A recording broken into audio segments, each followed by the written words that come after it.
Nous prions. Éternel, notre Dieu, notre Père, nous te sommes infiniment reconnaissants ce matin parce que tu as encore dirigé tes pas ici, parce que tu nous aimes, parce que tu veux que nous soyons pleins de ta connaissance. C'est pour ça que nous te remercions ce matin. Nous te remercions aussi parce que tu nous as protégés tout au long de cette semaine.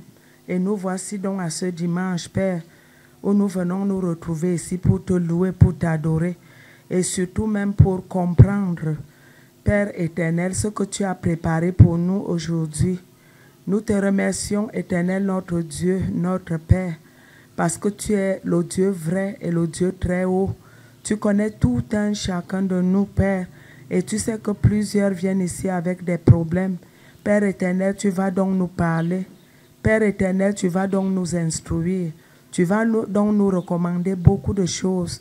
C'est pour ça que, Père, nous venons à toi en ouvrant nos cœurs et en enlevant tout ce qui peut nous empêcher de recevoir ce matin, au nom de Jésus, afin que ce que nous allons faire ici ce matin soit réellement ancré dans nos cœurs, dans nos intelligences, dans nos mémoires, afin que, Père, au sortir d'ici, que nous ne puissions même pas oublier ce que nous avons étudié. Papa, je remets donc chaque articulation du programme de ce matin entre tes mains en pensant à ceux qui nous suivent en direct en ce moment précis et ceux qui ont été empêchés ce matin parce qu'en esprit, ils sont avec nous. Je remets donc, Père éternel, tout entre tes mains, même les intervenants. Je te rends donc grâce pour ce que, Père, tu vas encore faire avec nous aujourd'hui, du début jusqu'à la fin. C'est au nom de Jésus que j'ai prié. Amen. Nous allons chanter à Dieu soit la gloire. Bien, veillons nous rasseoir tout en prenant soin d'éteindre nos téléphones portables ou de les mettre sur vibreur pour éviter de perturber le culte. On va à présent passer aux manifestations du Saint-Esprit qui sont les moments très importants pendant lesquels nous recevons le message de Dieu ou de la part de Dieu pour l'édification de notre être intérieur. Je vais donc appeler ici 4 chrétiens matures à se mettre debout pour nous donner 2 parler en langue avec interprétation et 2 prophéties. Seront tous attentifs aux différents messages qui nous seront donnés. 2 parler en langue avec interprétation et 2 prophéties.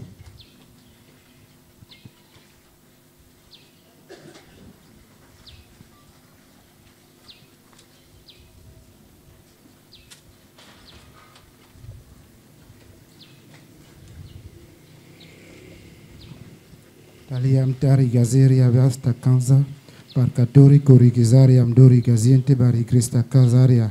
Il est un Dieu d'amour, il est un Dieu qui vous aime. Il est un Dieu qui attend que vous mettez sa parole en pratique pour agir dans vos vies. Il est un Dieu qui vous demande de pardonner et de vous aimer mutuellement comme Christ vous a aimé.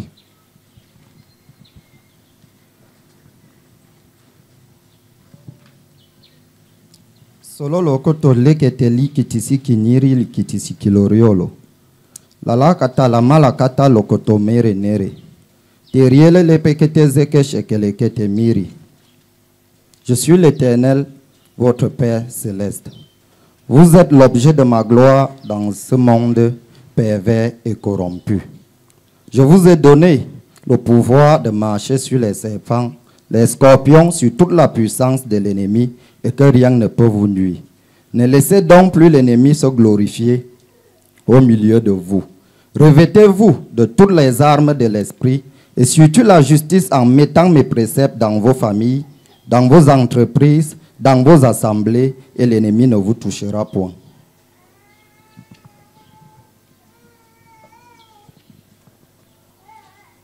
Je suis le créateur des cieux et de la terre. Omniscient, je sais tout.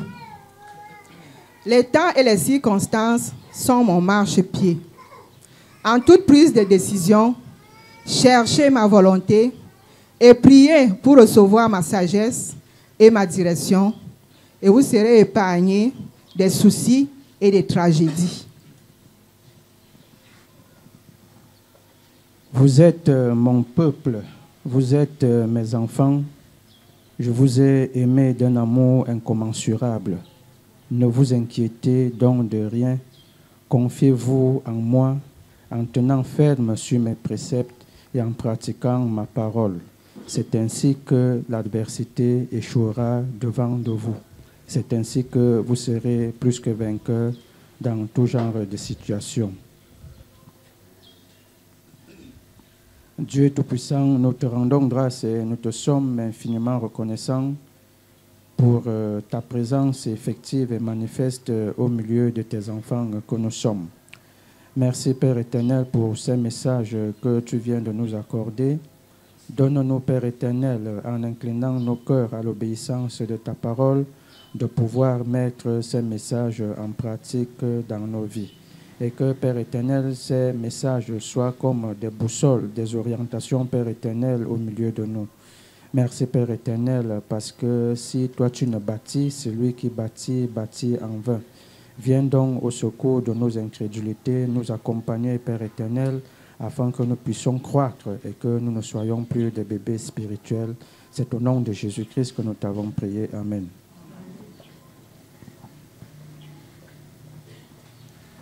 Bien, nous allons prendre la prière pour l'enseignement. Je vais demander à M. Tuemou de se mettre debout et de venir lever la prière pour l'enseignement, afin que notre capacité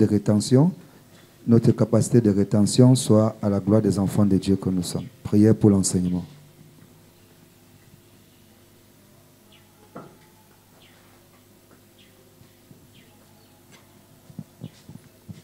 Nous prions. Éternel des armées, grand Dieu et grand roi, te disons merci pour ce dimanche que tu as prédisposé avant la fondation des temps, pour que nous nous rassemblons dans cette maison, pour que tu nous nourrisses de ta parole. C'est toi qui as dit que l'homme ne vivra pas de pain seulement, mais de ta parole. Merci donc, Père, de ce que tu ouvres nos oreilles d'entendement, nos intelligences, afin que cette parole soit l'objet de notre attention, que cette parole soit le phare de notre marche durant cette semaine, que cette parole, Père très saint, soit notre nourriture quotidienne. Merci de ce que, Père, tu bénis toi-même l'instrument que tu auras choisi pour nous dispenser cette parole, afin que tout ce qu'il dira vienne directement de toi. Éternel, nous te recommandons aussi cette enceinte, afin que, Père très saint, tous les esprits aptes à distraire nos intelligences soient paralysés, et que, Père très saint, tout ce qui se passe ici soit pour te glorifier. C'est au nom puissant de ton Saint-Fils, Jésus-Christ, que nous t'avons demandé. Amen. Bien, nous passons en ce moment à l'enseignement du jour. Révérend, vous allez vous lever, prendre la parole pour l'enseignement du jour.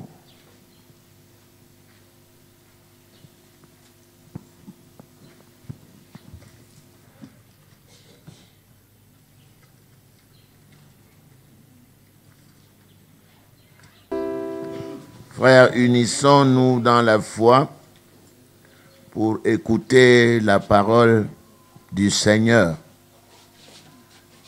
Parce que lorsque quelqu'un écoute la parole et ne la comprend pas, le malin vient et enlève tout ce qui a été semé en lui. C'est la raison pour laquelle je sollicite que nous soyons unis dans la foi et dans l'écoute attentive pour que la parole produise des résultats dans notre vie. Comme nous venons de suivre dans des multiples prophéties, ce que je retiens, c'est que quiconque est en communion avec la parole de Dieu, c'est-à-dire qui la met en pratique, a une barrière, une haie de protection. Malgré les attaques de l'ennemi, ce dernier n'est pas capable de le nuire. Et lorsqu'on s'inquiète, si on confie à Dieu ce qui nous vient à cœur en cet instant, Dieu exauce. Le dernier message nous disait que nous avons la victoire dans la pratique. Ça veut dire que nous ne gardons pas la parole dans la tête seulement. Nous la retenons, nous la recevons au premier point, nous la retenons au deuxième point, nous la répandons au troisième point et nous la mettons en pratique au quatrième point pour qu'elle produise des résultats dans notre vie. Et c'est dans cette optique-là que nous avons choisi le thème de ce trimestre. Le thème, c'était l'amour, la marque du christianisme. Et je devrais rappeler cet enseignement que nous avons donné, que nous continuons à donner. Je dois rappeler les principes que nous avons étudiés avant de donner de nouveaux principes.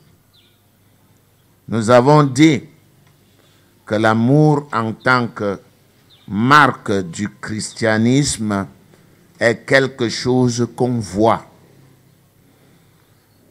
C'est visible, puisque Jésus-Christ, en Jean 14, Jean 34, autant pour moi, au verset 34 et 35, a dit, je cite, « Je vous donne un commandement nouveau. Aimez-vous les uns les autres comme je vous ai aimé. Vous aussi, aimez-vous les uns les autres. » Vous voyez que le chiffre 2 intervient ici. Aimez vous les uns les autres comme je vous ai aimé, vous aussi aimez-vous les uns les autres. Et nous savons dans le livre de la Genèse, il nous a été enseigné, et ça c'est Joseph qui nous l'enseigne, que si Pharaon a vu le songe une deuxième fois, c'est que la chose est arrêtée de la part de Dieu. Ça veut dire que chaque fois que Dieu dit quelque chose, 2 fois, elle est arrêtée de sa part et que Dieu se hâtera de l'exécuter. Vous pouvez donc voir partout dans les Saintes Écritures, Jésus a envoyé ses disciples 2 à 2. Vous vous souvenez?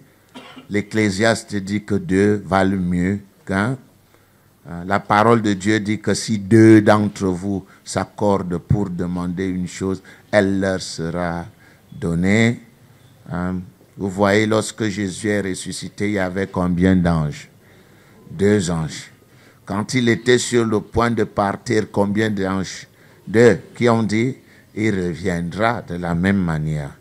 Sachez donc chaque fois que Dieu dit une chose 2 fois, que cette chose-là est établi de sa part. Il ne change pas et qu'il se hâtera de l'accomplir. Et dans le verset, aimez-vous apparaît 2 fois.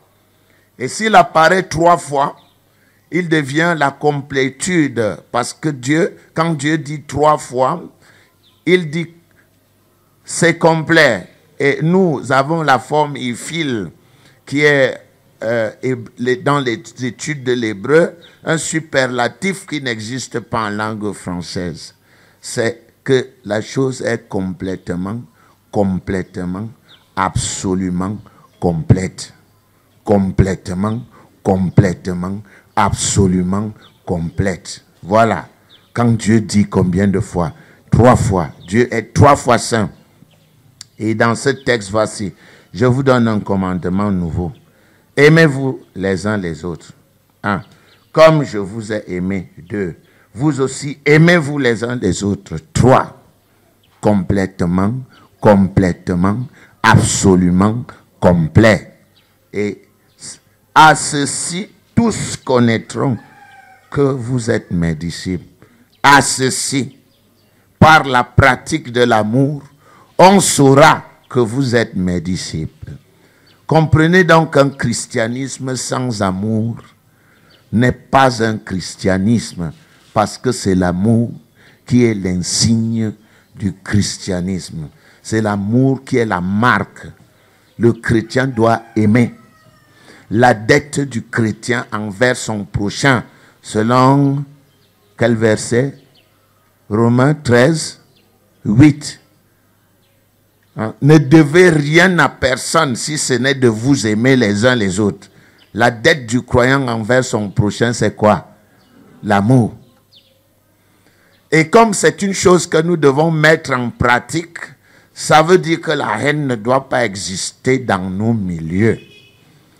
Un milieu chrétien où la haine prévaut est un milieu satanique. Jésus-Christ n'est pas là. Dieu n'est pas là. Voilà pourquoi ceux qui ont la prétention d'être chrétiens doivent beaucoup réfléchir avant d'agir. Ils doivent faire quoi? Dites à votre voisin, réfléchissez beaucoup avant d'agir. Ça, c'est le secret. Vous devez réfléchir. On n'agit pas avant de réfléchir. Nous sommes chrétiens. Nous réfléchissons avant d'agir, sachant que les gens nous lisent avant de lire les Bibles que nous leur présentons. Ils vous lisent. Et l'amour est ce qui retient les gens dans l'église. L'amour est ce qui console les gens. C'est ça que les gens recherchent. Les gens ne viennent pas dans des églises pour être frustrés, battus, critiqués, malmenés. Les gens viennent dans les églises parce qu'ils sont déjà critiqués, malmenés, dehors. Et quand ils rentrent dans la maison de Dieu, ils veulent voir leurs blessures bandées. Et si nous ne le faisons pas, nous ne sommes pas des chrétiens. Nous sommes des pseudo-chrétiens. Les gens que vous connaissez tous, ils dorment dans des caniveaux. Et ils vous disent, je suis chrétien. Ils bastonnent leurs femmes. Ils maltraitent leur entourage. Et ils disent quoi? Je suis chrétien. Hein? Quelle image. C'est à cela que tous reconnaîtront que vous êtes mes disciples si vous avez de l'amour les uns pour les autres. C'est un grand commandement. Et lors du développement des sections antérieures, nous avons défini le mot amour pour que nul n'en ignore. Parce que les mots ont souvent plusieurs sens. Et chacun le comprend à sa manière. Si nous disons « aimez-vous les uns les autres », même ceux qui violent la loi de Dieu vont le faire. Hein, les pratiques sexuelles là vont prédominer. Et Dieu a dit quoi? Aimez-vous les uns les autres. Et toutes les oppressions et tout ça vont continuer. Il faut donc définir les mots pour que nous soyons tous réunis dans cette définition-là. C'est pour cela que nous avons parlé des concepts la dernière fois. C'est-à-dire un mot qui a un sens univoque et qui est utilisé dans un champ scientifique. Et tout le monde s'accorde à dire que c'est effectivement ce mot-là qu'on est en train d'utiliser. Nous avons donc vu 3 mots qui signifiaient amour dans le Nouveau Testament grec. Nous avons vu le mot éros, qui est l'amour physique, que tout le monde connaît, sauf les bébés, bien entendu.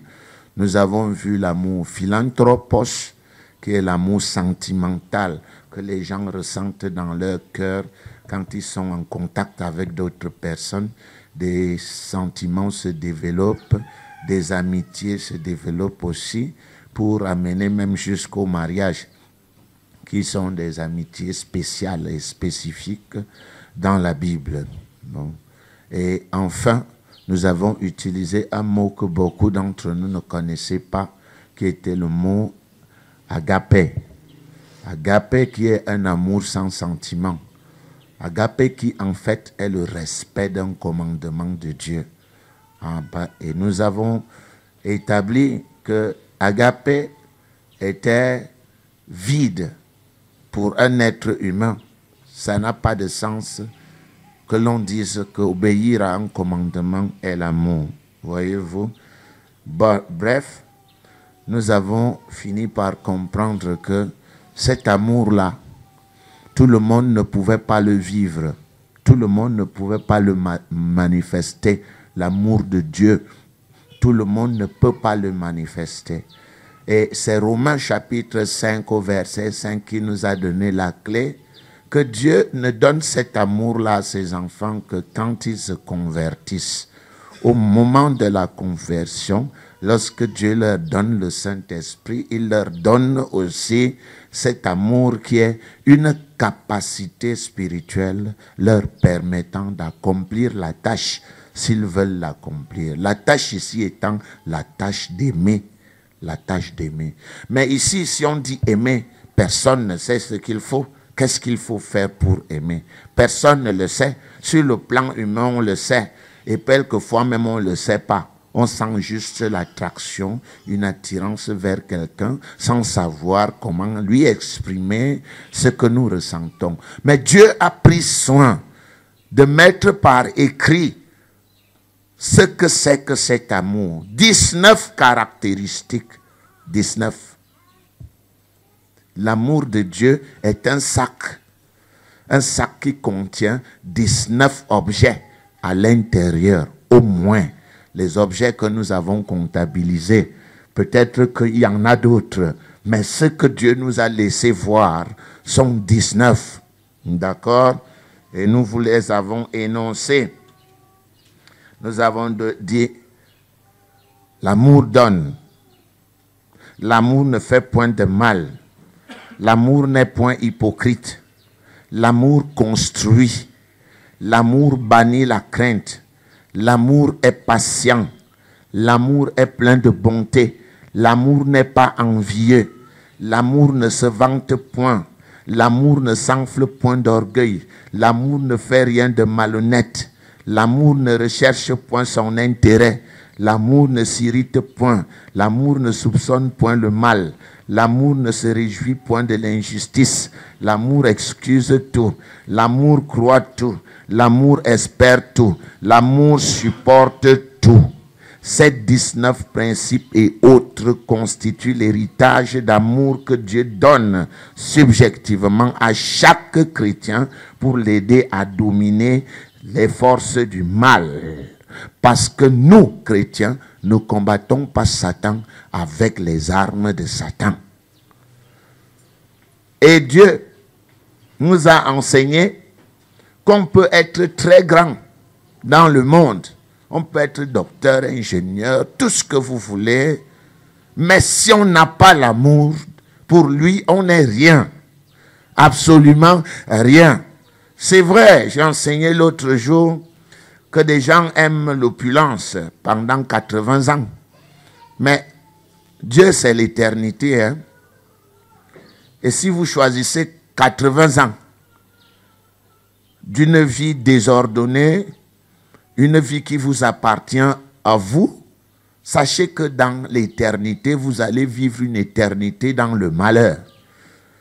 Et je disais que la plupart des grands de ce monde ne savent pas faire l'arithmétique. Ils ne savent pas faire la différence entre l'éternité et 80 ans de vie. Beaucoup d'entre eux offrent 80 ans de vie à Satan pour vivre dans l'éternité du malheur. Il faut donc être intelligent. Même un bébé, lorsqu'il a grandi, il sait très bien que 10 beignets sont différents d'un beignet. Hein? Et il faut bien que nous sachions que l'éternité est différente de 80 ans. Et que nous sachions faire notre choix. Parce que ce jour-là, ce sera trop tard. Vous qui choisissez souvent les petites 80 ans d'opulence, c'est même quoi d'ailleurs? Lorsqu'on voit des hommes de l'Ancien Testament qui ont vécu 1000 ans, comme Noé qui a vécu 930, Adam qui a vécu 930 ans, il est où aujourd'hui? C'est fini. Il fait les vers sous terre. Mais nous avons, nous, une éternité. Et ne croyez pas qu'il y a match entre 930 et 80. De même, il n'y a pas match entre 80 et l'éternité. Les gens choisissent, choisissez bien, regardez-moi bien. Choisissez. Choisissez vos 80 ans dans la Rose-Croix, la franc-maçonnerie. Choisissez. Vous allez vivre dans la misère éternellement. Vous savez ce qu'on appelle l'éternité? C'est sans fin. Alors c'est ridicule de faire vos mauvais calculs et de croire que vous allez tromper Dieu. L'amour est l'insigne du christianisme. Si tu n'aimes pas, tu ne vaux rien. Tu es docteur, on s'en fout. Tu es ingénieur, on s'en fout. Ça, c'est dans le monde. Et le monde existe pour toi tant que tu vis. Dès que tu t'éteins, il n'existe plus. Tu entres sous terre. Où est Platon? Où est Socrate? Où sont tous les athées qui ont vécu? Ils sont sous terre. Où est Jésus-Christ? Il est où? Il est où? Voilà. Il vit éternellement parce qu'il a choisi. Il a choisi la misère pour peu de temps.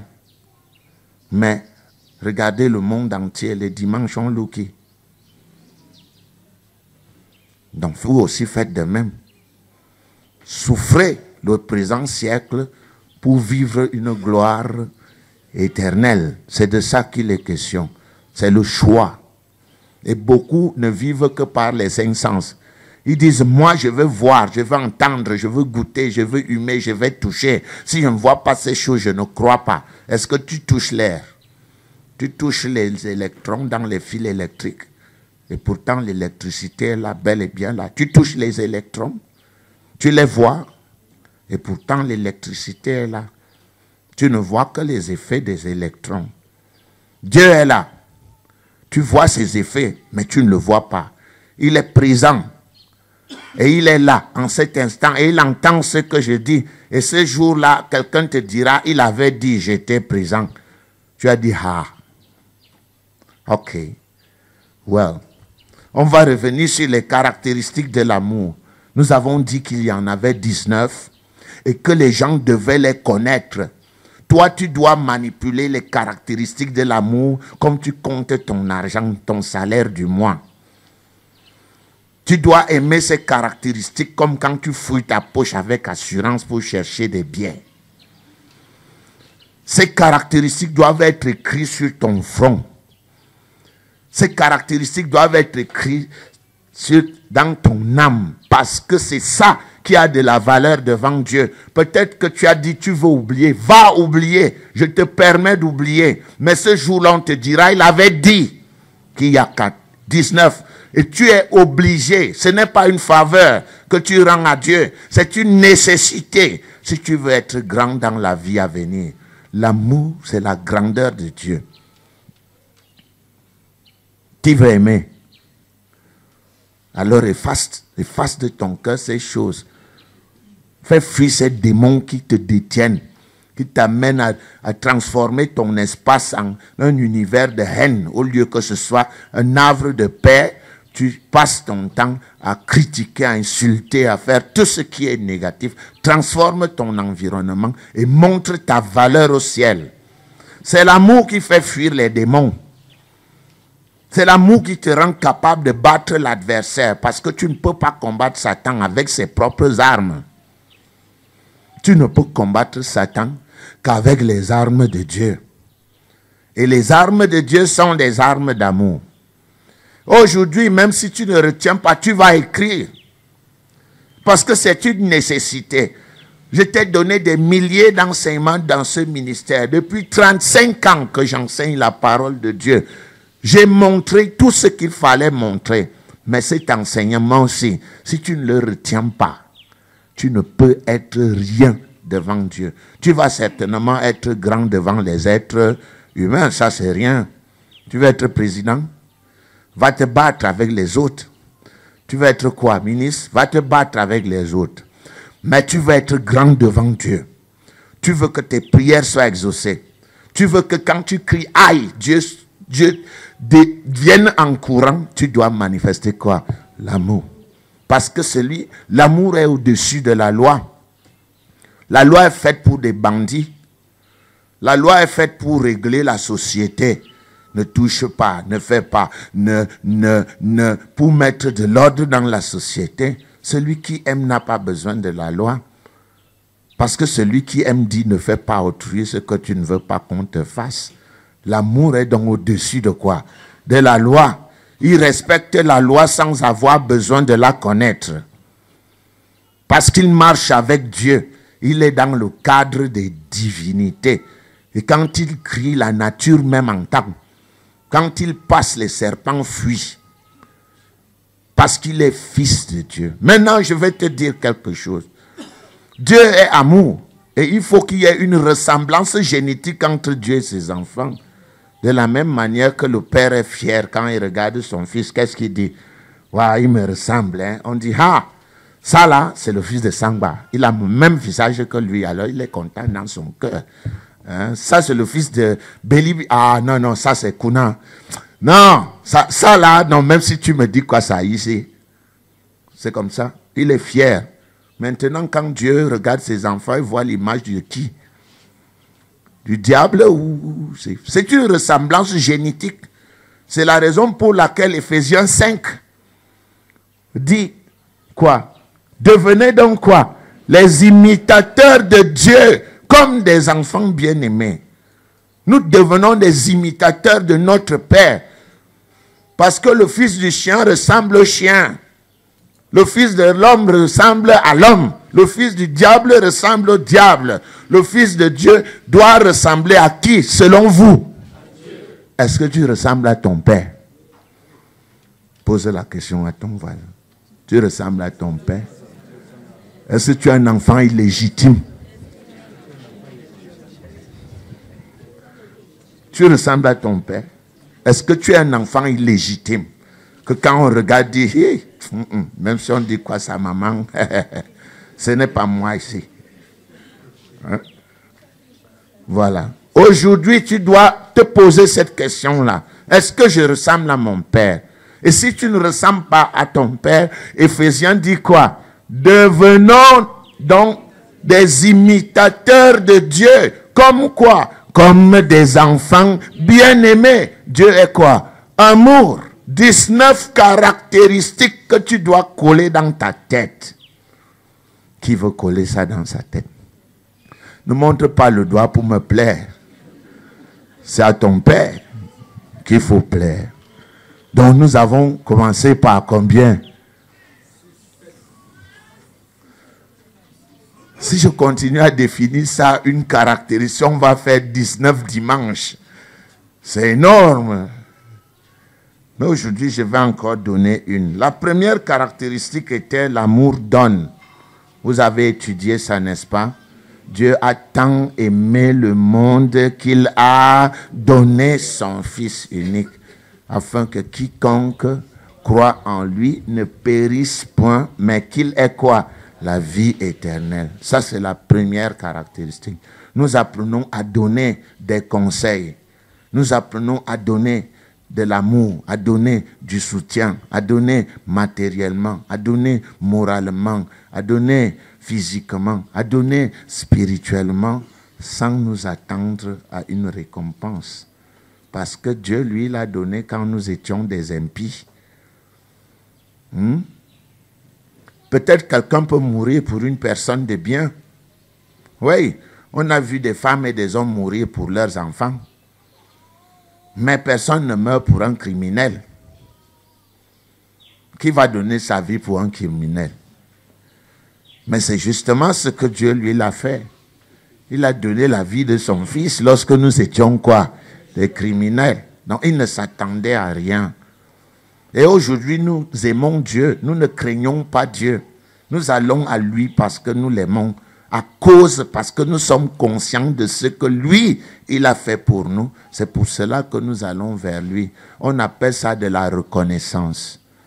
Et tous ceux qui sont ingrats ici ne peuvent rien le faire.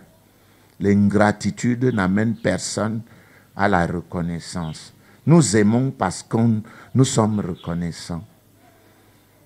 Plusieurs des enfants ici devraient aimer parce qu'ils sont reconnaissants. Mais ils manifestent leur reconnaissance par la critique. On leur a donné la parole, on leur a donné la vie, on leur a donné la vie éternelle, on leur a donné les clés pour s'affranchir, on leur a donné des clés pour être grand, on leur a donné des clés pour délivrer des gens des puissances des ténèbres. Ils utilisent le nom de Jésus et voient des résultats. Vous savez, la première personne qu'ils combattent, c'est celui qui leur a ouvert la porte du ciel. Ça s'appelle comment? Ingratitude. C'est pour cela que les malédictions vous poursuivent. Celui qui est ingrat ne peut pas aimer d'amour sincère. C'est quelqu'un d'intéressé. C'est la reconnaissance de ce que Jésus a fait qui nous pousse. C'est l'amour de Dieu qui nous pousse. Et attention, ce que je fais là, est-ce que c'est bien? Moi, je refuse de pardonner. Est-ce que Dieu, lui, ne m'a pas pardonné? Je vais faire l'effort de pardonner parce que Dieu, lui, c'est l'amour qui te motive. C'est l'amour. Mais les gens qui sont intéressés, comme Satan disait à Dieu, hein, heureusement que Job n'était pas là.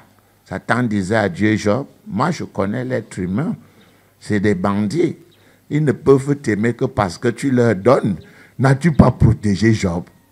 Ne lui as-tu pas donné les enfants? Est-ce que ses richesses et ses troupeaux ne couvrent pas le pays?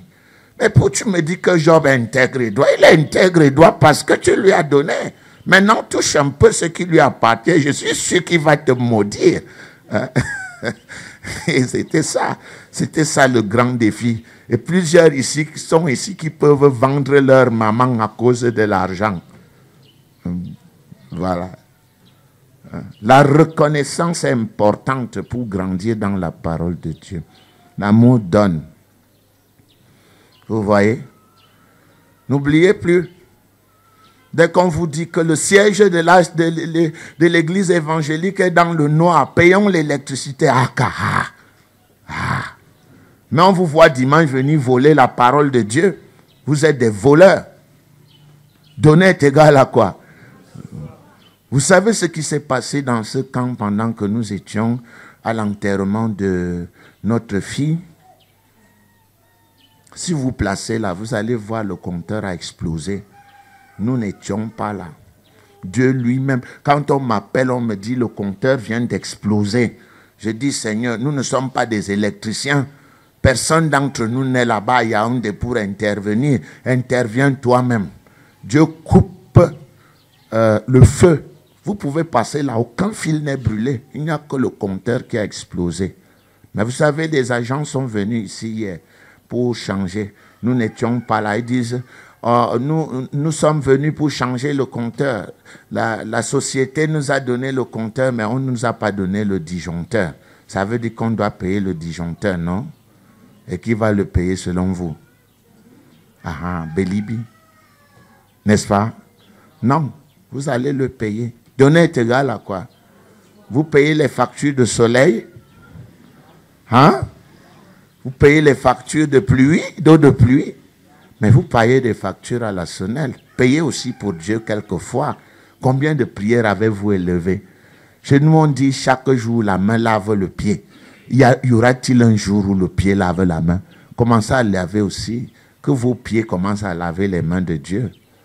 Que Dieu vous bénisse. L'amour ne fait pas de mal. Nous avons étudié ça. Pas de mal. Ni les moindres, ni les pires œuvres du mal. Éloigne-toi du mal. Tu n'es pas fils de Satan. Éloigne-toi du mal. Sinon, il va vous arriver l'histoire de la chauve-souris que je raconte souvent ici. La chauve-souris a eu un problème dans le règne animal. Les oiseaux disaient qu'elle était un oiseau, une volaille. Et les animaux physiques disaient qu'elle est un mammifère. On a placé le tribunal et c'est le lion qui était le chef. C'est lui qui devait juger la chauve-souris. Et la poule était témoin. Et il y avait une souris là qui était le deuxième témoin. Alors, quand la chauve-souris est venue majestueusement en marchant vers le roi, mais la souris a dit, votre honneur, pourquoi accuse-t-on? Son visage est notre visage. Elle a les dents comme nous. Elle sourit comme nous. Et le lion ouvrit donc la bouche pour parler. Comme lui, il est violent. Il a dit, la chauve-souris s'est envolée, elle s'est mise à voler. La poule de dire, mais pourquoi l'accuse-t-on? Elle a des ailes comme nous. Quand elle se retourne pour dire merci à la poule dit, mais elle n'a pas de bec. Ne soyez donc pas des chauves-souris qui, dans le royaume de Dieu, ressemblent à Dieu, et dans le royaume du diable, ressemblent à qui? Quand Dieu voit l'esprit, son esprit qui est en vous, il dit ça, ce sont mes enfants. Mais pour peu qu'on vous touche, vous ouvrez la bouche pour dire, imbécile, chien. Il dit, mon vieux, si c'est l'esprit est le mien, mais ce qui sort de sa bouche ne vient pas de moi. Entre-temps, Satan dit quoi? Ça, c'est pour moi, Namason date. Non? Parce que vous avez dit chien, imbécile, dit yes, adé, ça c'est moi là-bas. Et lorsqu'il regarde de près pour vous embrasser, il constate que vous avez quoi? L'esprit de Dieu en vous. Ne soyez pas des croyants chauves-souris. Dis à ton voisin. Hein? Ne sois pas un croyant quoi? Ok. Est-ce que vous comprenez même ce qu'on enseigne souvent? J'ai l'impression que vous venez vous asseoir avec vos bics et vos longs crayons sans rien comprendre. Hein? L'amour est quoi? Assieds-toi sur une seule chaise aujourd'hui. Personne ne s'assied sur deux chaises.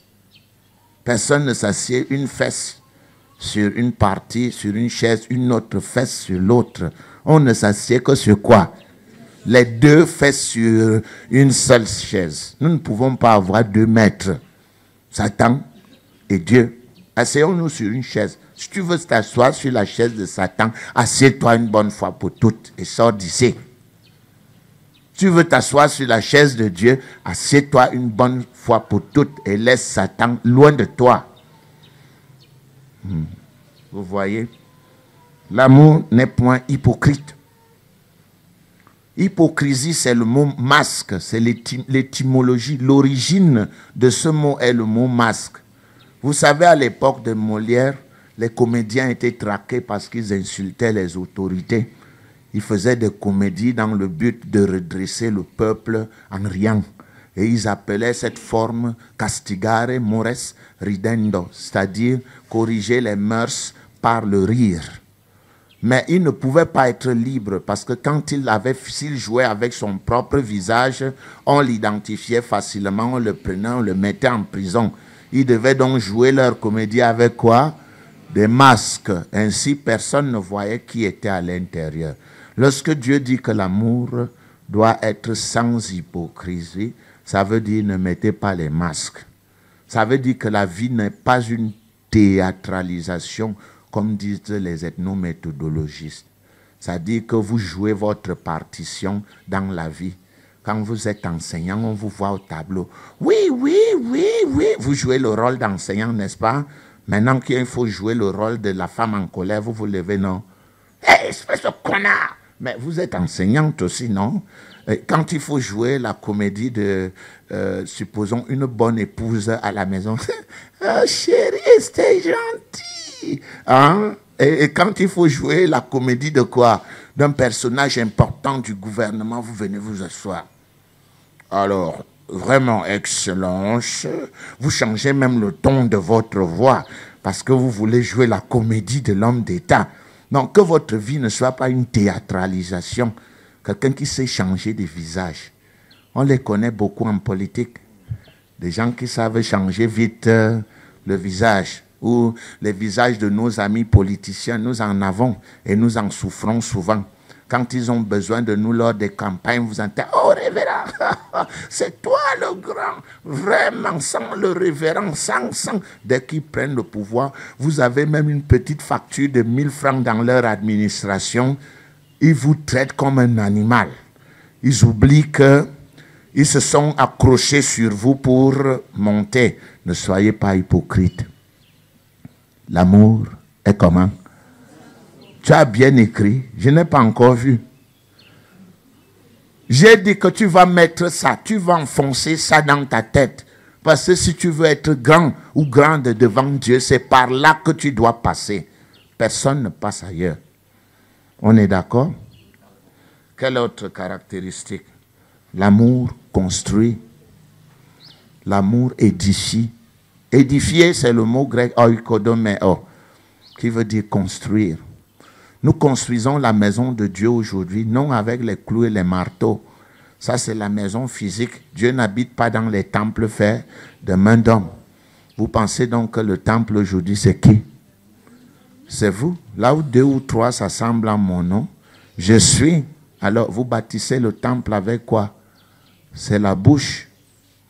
Si vous dites, frère, je vous aime, je vous bénis, les gens ont le cœur doux, ils sont contents, vous les encouragez, ils souffrent, vous les soutenez, ils ont des problèmes, vous bâtissez leur intelligence, vous les encouragez, vous bâtissez les murs du temple de Dieu.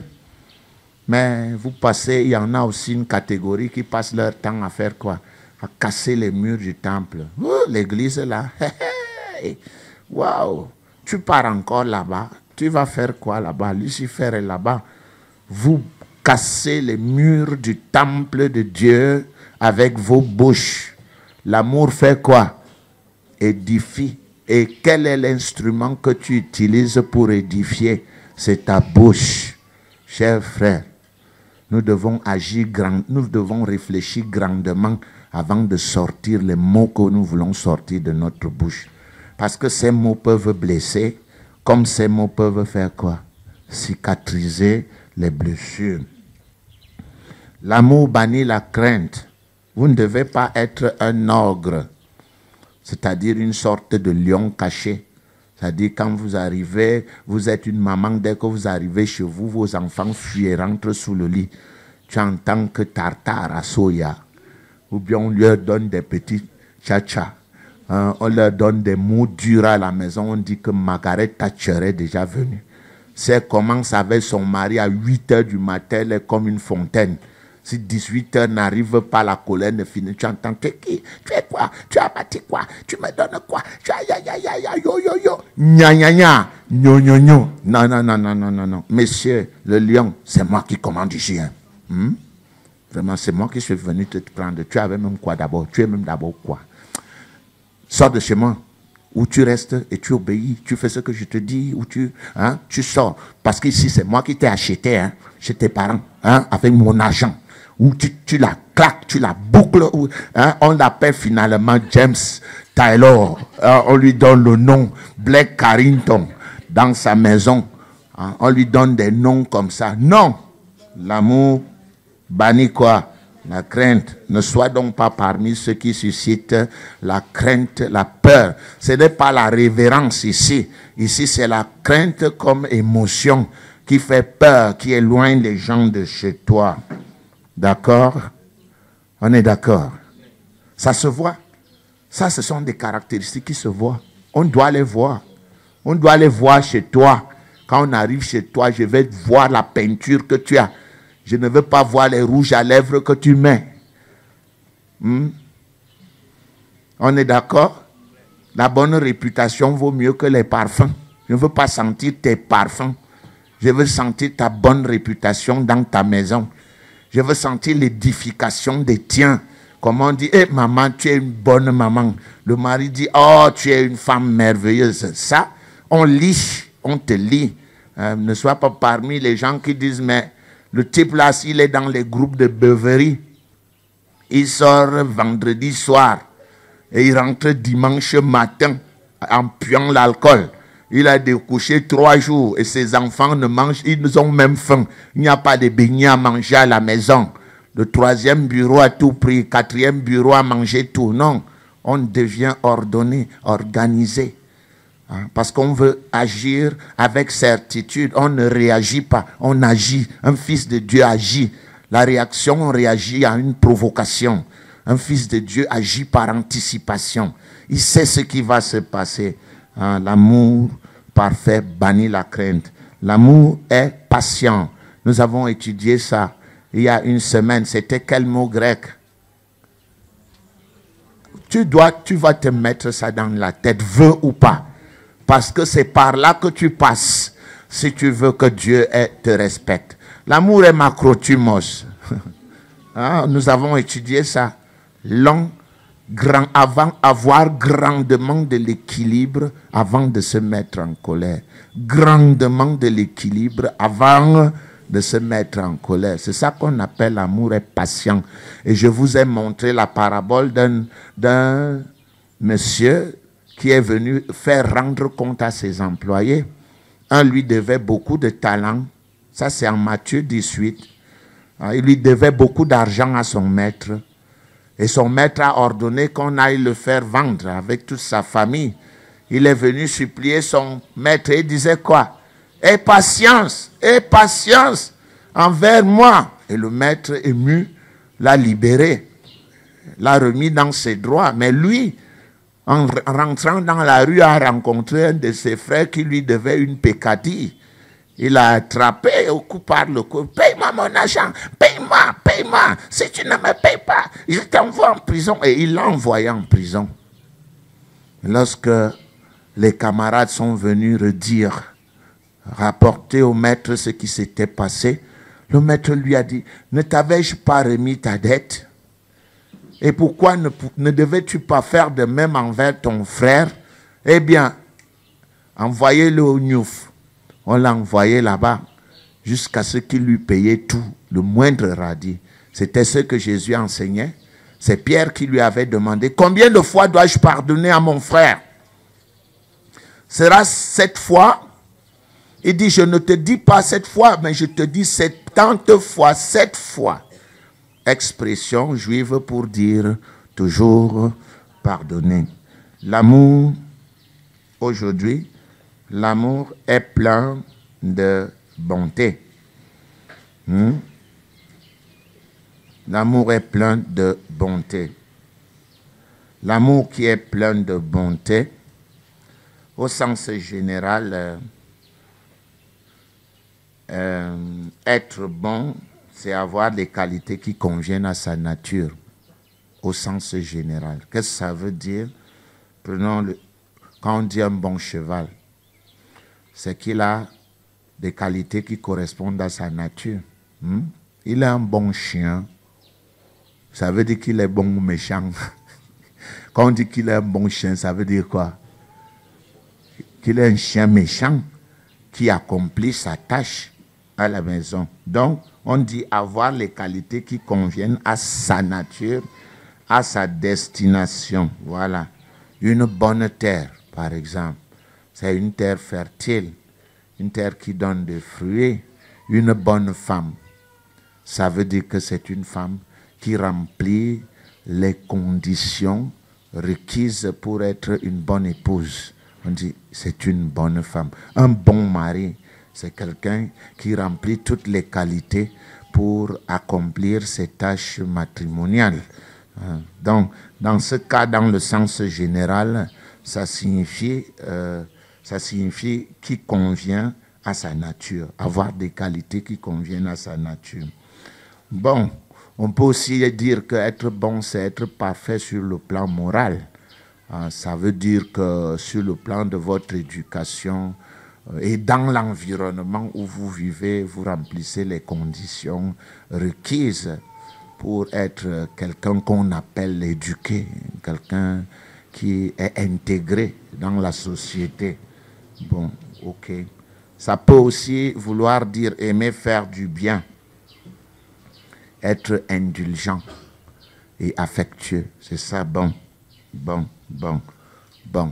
Mais dans la Bible, c'est le mot, j'ai pris le mot kresteuomai, kresteuomai, être utile, serviable. Donc le mot bon dans 1 Corinthiens 13:4 veut dire être serviable. Être serviable. Et nous avons ici, au sein de notre ministère, des frères qui sont très serviables. Je peux citer le frère Blaise, je peux citer le frère Mirabeau, je peux citer le frère Ewane qui est un robot, il est toujours en train de travailler. Je peux citer le frère Blaise, je peux citer le frère Isidore. Tous ces diacres qui sont dans ce ministère ont des qualités, ils servent, je cite la sœur Monique Alima, ou bien je cite la diaconesse Madame Lomo, ou bien notre ingénieur qui est très douce, une grande intellectuelle, mais qui est diaconesse, et que personne ne connaît d'ailleurs parce qu'elle est très modérée. Elle est chef de service quelque part et travaille toujours là. Toujours là. Il y a même une directrice de la maison de la femme qui est diaconesse ici, que personne ne connaît, qui est toujours en train de ramasser les ordures quelque part là. Ça s'appelle serviable. Serviable. Serviable. Serviable. Frère serviable. Vous voyez leur exemple, non? Ils sont toujours là. Quand vous avez fini de manger ou jeter des ordures au sol, vous voyez d'abord qui c'est là. Ce n'est pas Isidore. Isidore qui est un monsieur qui vous ne connaissez pas. Mais si on vous dit qui il est, vous ne saurez, vous ne croirez même pas. Parce que ça, c'est des messieurs qui sont des opérateurs économiques et qui sont assis. Mais vous les voyez au ministère, on a jeté un bout de papier au sol, qu'est-ce qu'ils font? Ils ramassent. Vous voyez Mirabeau, on a jeté là-bas, Blaise est toujours à l'entrée là-bas. Il est assis là comme un piètre petit plancton. Alors que c'est des grandes personnalités, hein, des enfants de Dieu. Et je dis, vous me bénissez, hein, c'est pour cela que je vous cite un exemple. Vous me bénissez énormément, parce que chacun de vous a une qualité que je respecte et que j'admire. Quand on voit ces messieurs travailler ici, on sait des enfants qui se sacrifient. Certains sont à la chorale, des policiers, des grands policiers, vous ne saurez. D'autres sont ici, c'est des militaires. Vous les voyez, ils sont militaires, mais ils viennent ici à 7 h du matin pour monter, installer, rafistoler les cordes ici. Vraiment, je vous remercie, mes enfants. Vous me donnez une très grande leçon d'humilité que moi j'apprends chaque jour. Et comme je suis quelqu'un qui aime apprendre ces choses, je crois qu'ils ont aussi beaucoup appris de moi. Ils ont aussi beaucoup appris de moi. Que Dieu vous bénisse énormément. C'est ça qu'on appelle être serviable. Être toujours prêt à venir en aide à ses frères. Nous avons un jeune frère ici qui est très jeune. Il vient d'arriver ici, il s'appelle Raymond. Et avec sa femme, vous voyez quel engagement ils ont dans le ministère et comment ils se comportent. Vous ne saurez jamais leur rang social. C'est des gens bien et bien élevés. Et c'est ça que Dieu dit là. L'amour est comment? Serviable. Vous n'allez pas aller voir Dieu au ciel pour vous montrer l'exemple de service. Non. Dieu nous a donné des frères au sein de la communauté que nous pouvons voir et faire quoi? Imiter. Même chez nous au village, chez nous les États, on dit à Kangmis ou Saya. On dit que si tu apprendre avec les yeux n'est pas difficile. Tu apprends. Tu t'assieds, tu dis, mais c'est pas possible. Ce monsieur, dès que le culte finit, lui, sa première réaction, c'est quoi? Je crois qu'il faut habiller Mirabeau, hein, qu'on applaudisse pour lui, on va lui mettre la toge de diacre. Vous voyez des gens qui arrivent, qui s'illustrent par leur comportement, vous les admirez. Vous dites, ça c'est un fils de Dieu. Donc c'est ça qu'on appelle serviable. La charité est pleine de bonté. C'est la 40e caractéristique là. 7e, soyez serviable. Là où vous travaillez, les enseignants, les proviseurs, les surveillants généraux, vous êtes dans une salle, un parent d'élève vient, vous l'accostez, l'abordez, vous demandez ce qu'il désire, vous l'aidez. Serviable, c'est aider les autres. Si vous êtes ainsi, vous êtes en train de pratiquer une caractéristique de l'amour qui est la 7e caractéristique de l'amour. On dit l'amour est plein de quoi? De bonté. Et devant Dieu, vous avez du respect et vos prières peuvent être exaucées à cause de cette caractéristique que vous mettez en pratique. On a dit aide-toi et le ciel t'aidera. Ça c'est faux. C'est un verset satanique. C'est un verset au même titre que le temps est le meilleur remède. Non, Dieu dit, oublie ce qui est passé. Ce n'est pas le temps qui te fait oublier. Dieu dit, tu fais l'effort de faire quoi? D'oublier. Dieu dit qu'il aide celui qui aide les autres. Ce n'est pas aide-toi et le ciel t'aidera. Dieu aide ceux qui font quoi? Qui aident les autres. En d'autres termes, c'est donner qui est égal à quoi? À recevoir. Ce que tu donnes aux autres, tu le reçois. Vous voyez, je vous donne donc quelques exemples sur cette caractéristique et nous terminons notre enseignement. Je vous ai rappelé tout ce que nous avons fait de l'amour de la première à la 6e caractéristique. Aujourd'hui, je vous ai donné quoi? La 7e caractéristique. On doit voir. On doit voir. C'est des choses qu'on doit voir. Quand la Bible dit donner, vous tendez le bras, vous faites des efforts. Même si vous n'avez pas, il y a toujours quelque chose à donner. Si vous n'avez pas physiquement, vous pouvez donner moralement, vous pouvez donner spirituellement. Il y a des gens que je vois souvent, quand je soumets un problème à mon fils David, je constate qu'il me regarde. Je constate qu'il me regarde dans les yeux. Et je sais ce qu'il est en train de faire parce qu'il a appris ça de moi. Tu fais souvent quoi? Il prie pour moi. Hein? Oh, pasteur, mon fils, j'ai tel problème, vraiment. Au moment que je commence à dire problème, il commence à prier pour moi dans sa tête pour me transmettre la bénédiction que Dieu lui donne en cet instant. Vous pouvez prier pour vos frères. Pourquoi passez-vous le temps à les critiquer? Vous pouvez prier, au lieu de dire que pasteur s'énerve souvent, priez pour qu'il ne s'énerve plus. Vous êtes les détracteurs des hommes de Dieu. Au lieu de dire que pasteur parle trop fort, priez pour qu'il parle moins fort. La prière peut faire ce que personne ne peut faire. On est d'accord? On a vu des gens dans des pays musulmans où le christianisme est banni. On a vu des gens y amener le christianisme à cause de leur prière. La prière peut transformer les lions en chats. La prière peut transformer des ménages détruits. Notre arme à nous, c'est quoi? C'est pas la gueule. Notre arme à nous, c'est la prière. Et qui fait comme ça est comment? Serviable. Vrai ou faux? Il sert. Il a appris ça. Moi, j'ai appris ça d'un très grand enseignant au ministère de la Voix. Il s'appelait Tom. Révérend Tom Knopf. C'est un docteur en histoire-géographie qui était très fort dans l'enseignement. Il était très fort, redoutablement fort.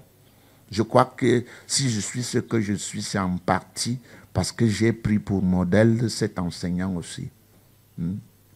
C'est lui qui a utilisé la technique que j'utilise souvent. Je dis, au lieu de dire que Dieu dit dans sa parole que tout le monde doit être bon, je dis, tout le monde doit être mauvais, n'est-ce pas? Tout le monde dit non, on revient à bon, pour que le mot bon entre bien où? Dans votre tête. Vous voyez, moi j'ai copié ailleurs. Vous copiez chez qui? Des serpents? Copiez ce qu'il y a de bon en nous. Laissez ce qu'il y a de mauvais. Priez pour ce qu'il y a de mauvais pour qu'on devienne bien. Au lieu de passer votre temps à charcuter vos frères avec la bouche pour faire tomber le ministère. Voyez? Donnez quelques exemples des hommes bons. Hein? Vous allez voir dans la Bible un homme qui allait mourir à cause de sa méchanceté. Il s'appelait Nabal. Nabal est quelqu'un que Moïse a protégé dans le désert. David a protégé dans le désert. Quand ses troupeaux venaient, David qui était en rébellion, il n'était même pas en rébellion. Il fuyait pour protéger sa vie contre le roi Saül qui le cherchait partout. Il avait près de 300 hommes. Il protégeait les troupeaux de ce monsieur. Mais alors, voilà un jour, David décide, est dans les contrées de ce monsieur et voudrait un peu de ravitaillement pour manger. Il demande à ce monsieur de l'aide et le monsieur dit qu'il ne peut pas lui fournir d'aide. Alors David décide de détruire ses troupeaux, de le détruire lui-même. Mais il y avait des gens très sages là qui sont allés voir la femme de ce monsieur Une femme même qui sera la femme de David après, hein, parce que ce monsieur va mourir. Et il va mourir pas parce que David l'a tué, parce que la malédiction l'a frappé, il meurt. Et David dit, mais une femme aussi intelligente, je ne peux pas la laisser. Ah, viens ici, come on. 1 Samuel 25, verset 15. Voilà un ennemi, un ami qui intercède pour... il vient auprès de la femme de Nabal pour intercéder pour David. Parce qu'il sait que la fureur arrive. Il dit, et pourtant, verset 15, ces gens ont été très bons pour nous. Ils ne nous ont fait aucun outrage et rien ne nous a été enlevé. Tout le temps que nous avons été avec eux lorsque nous étions dans les champs, ils nous ont nuit et jour servi de muraille. Tout le temps que nous avons été avec eux, faisant paître les troupeaux. Verset 17. Sache maintenant et vois ce que tu as à faire, car la perte de notre maître et de toute sa maison est résolue, et il est si méchant qu'on ose lui parler. La femme a bien entendu et elle a envoyé, elle a fait des gens faire des instances auprès de David pour apaiser la colère de David. Et le verset 28 dit, voici ce que la femme dit à David. Pardonne, je te prie, la faute de ta servante. Elle prend sur elle la faute de son mari, car l'Éternel fera à mon Seigneur une maison stable. Elle est même prophétesse parce qu'elle prophétise sur ce qui va arriver à David, effectivement, quelques années plus tard. Pardonne, car mon Seigneur soutient les guerres de l'Éternel. C'était vrai. David combattait les guerres, les agressions des Philistins. David les repoussait et la méchanceté ne se trouvera jamais en toi. David était quelqu'un de bon, quelqu'un d'intègre. S'il s'élève quelqu'un qui te poursuive et qui en veuille à ta vie, l'âme de mon Seigneur sera liée dans le faisceau des vivants auprès de l'Éternel. Elle prophétise ton Dieu et il lancera du creux de la fronde l'âme de tes ennemis. Voilà. Vous pouvez continuer vous-même la suite et vous savez que dans la suite, David a été apaisé. Et il n'a pas usé de mal envers. Mais au moment où la dame venait servir David, son mari a été frappé par un ange. Et il est mort. Vous voyez ce que la méchanceté... Je vous ai donné cet enseignement-là un jour. J'ai donné cet enseignement intitulé « Chasser la mort ». Vous vous souvenez? Chasser quoi? Qui a mis ça en compte? Qui a pris ça en compte? Si vous ne prenez pas en compte, je n'enseignerai pas la suite. Je n'enseignerai pas les 4 clés que Jésus a utilisées.